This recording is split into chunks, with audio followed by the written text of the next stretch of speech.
Further afield, South Africa's labour market is gearing up for mass exit of highly skilled people. The pandemic has led employees across the globe to weigh up their employment options and consider whether they actually enjoy their work, leading some to ditch local low-paying jobs for higher-paying remote options. Here are the details of this and other stories from across the continent.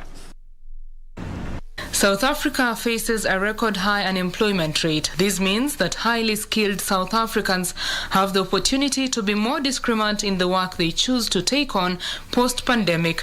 International companies are looking up to South Africa for skills, which gives contractors the opportunity to work on international projects and not leave the country. The pace that the employees have been operating during the pandemic is unsustainable, hence rethinking of changing their jobs. Meanwhile, Nigeria makes history as it becomes the first African country to digitize its currency. The e-Naira takeoff is causing unease in the banking sector, even as the concept note has admitted the project could unsettle banks as it comes with disintermediation risk.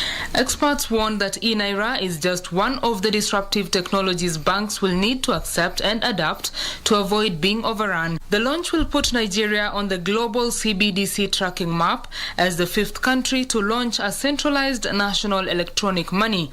Finally, fish exporters in Uganda are defending their call for Parliament to ratify a law banning the local consumption of Nile perch.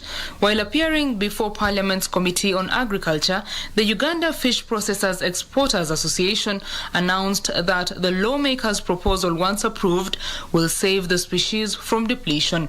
The law will also guarantee that the exporters have enough Nile perch stock to feed into their businesses and ensure there is constant supply of the fish species to satisfy the tastes of foreign consumers.